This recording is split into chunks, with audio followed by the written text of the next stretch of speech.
सोचिए, अगर मैं आपसे कहूं कि पाकिस्तान में एक ऐसा प्रोडक्ट है जो हर शहर, हर गली, हर घर में रोज इस्तेमाल होता है।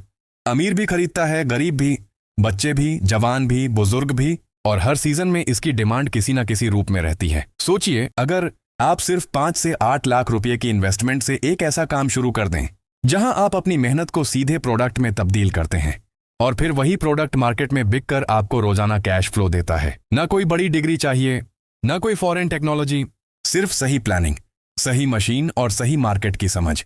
आज की इस वीडियो में मैं आपको एक ऐसे मैन्युफैक्चरिंग बिजनेस के बारे में बताऊंगा जो पाकिस्तान के लोकल मार्केट में बहुत स्ट्रांग है, और अगर आप समझ कर करें तो यह आपके लिए एक स्टेबल इनकम का जरिया बन सकता है। यह बिजनेस है shoes manufacturing business in Pakistan. Pakistan में लोकली बने हुए शूज की डिमांड बहुत ज्यादा है, खासकर चप्पल, सैंडल, स्कूल शूज और कैजुअल जॉगर्स की। अगर आप स्मॉल लेवल पर शुरू करना चाहते हैं तो आपको सबसे पहले बेसिक मशीनें चाहिए होंगी। एक सोल कटिंग मशीन लगभग 1.5 से 2 लाख रुपए में मिल जाती है। एक स्टिचिंग मशीन 40 से 60 हजार रुपए तक होती है।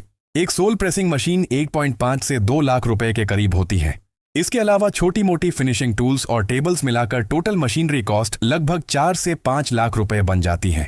अगर आप 2 से 3 कारीगर रखते हैं जिनकी महीने की सैलरी औसतन 25 से 30 हजार रुपए प्रति व्यक्ति हो, तो लेबर कॉस्ट लगभग 75 हजार रुपए महीना होगी। रॉ मटेरियल में आपको PU sole sheets, rubber sole, artificial leather या रेक्सीन, फोम, धागा और ग्लू की जरूरत होती है। अगर आप एक सिंपल मेन सैंडल बनाते हैं तो एक पेयर की रॉ मटेरियल कॉस्ट औसतन 450 से 600 रुपए तक आती है, क्वालिटी के हिसाब से। अब अगर आप रोजाना 80 से 100 पेयर बनाते हैं जो 3 कारीगर आसानी से बना सकते हैं, तो चलिए 90 पेयर का एवरेज लेते हैं। अगर एक पेयर आपकी टोटल कॉस्ट 600 रुपए पड़ती है और आप उसे होलसेल मार्केट में 850 रुपए में बेचते हैं, तो प्रति पेयर आपको 250 रुपए ग्रॉस मार्जिन मिलता है।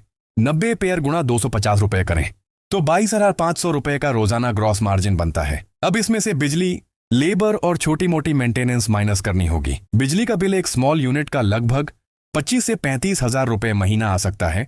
एरिया और यूसेज पर डिपेंड करता है। अगर हम रोजाना औसतन 5,000 रुपए खर्च मान लें जिसमें लेबर का हिस्सा और बिजली शामिल हो, तो नेट डेली प्रॉफिट लगभग 15,000 से 17,000 रुपए रह सकता है।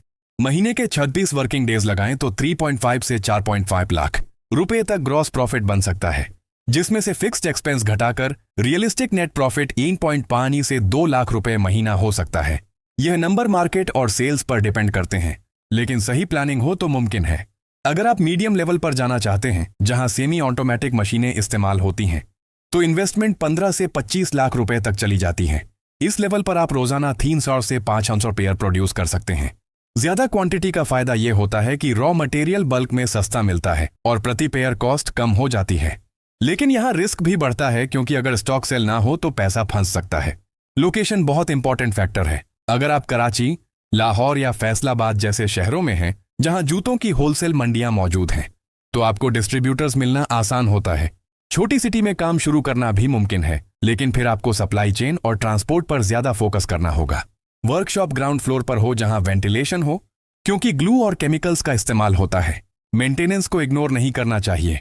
मशीनों की रेगुलर सर्विसिंग ना हो तो प्रोडक्शन रुक सकता है। ग्लू और सोल की क्वालिटी अगर कमजोर हो तो मार्केट में कंप्लेंट आ सकती है और ब्रांड इमेज खराब हो सकती है। सीजनल रिस्क भी होता है, जैसे स्कूल शूज की डिमांड स्कूल ओपनिंग सीजन में पीक होती है, जबकि सैंडल की डिमांड गर्मियों में ज्यादा होती है। इसलिए प्रोडक्ट मिक्स स्मार्ट होना चाहिए। मार्केट कंपटीशन स्ट्रांग है, खासकर चीन से आने वाला सस्ता माल, लेकिन लोकल एडवांटेज यह है कि आप मार्केट ट्रेंड के मुताबिक डिजाइन बदल सकते हैं और रिटेलर्स को क्रेडिट फैसिलिटी देकर रिलेशन बिल्ड कर सकते हैं। यह बिजनेस ओवरनाइट अमीर बनाने वाला प्लान नहीं है। इसमें मेहनत है, क्वालिटी कंट्रोल है और मार्केट समझना जरूरी है। लेकिन अगर आप कंसिस्टेंसी रखें, कारीगरों को ट्रेन करें और धीरे धीरे अपना ब्रांड डेवलप करें, तो यह बिजनेस आपको स्टेबल और ग्रोइंग इनकम दे सकता है। सोचिए, जब आपके बनाए हुए शूज किसी बाजार में टंगे हों और लोग उन्हें पहनकर चल रहे हों, तो सिर्फ प्रोडक्ट नहीं बिक रहा होता, आपकी सोच और आपकी मेहनत बिक रही होती है। अगर आप सीरियस हैं और मैन्युफैक्चरिंग में अपना फ्यूचर देखते हैं, तो प्लानिंग शुरू करें, मार्केट विजिट करें, मशीनों का रेट कंफर्म करें और छोटे लेवल से स्टार्ट करें। हर बड़ा ब्रांड कभी ना कभी छोटी वर्कशॉप से ही शुरू हुआ था। आज फैसला आपका है।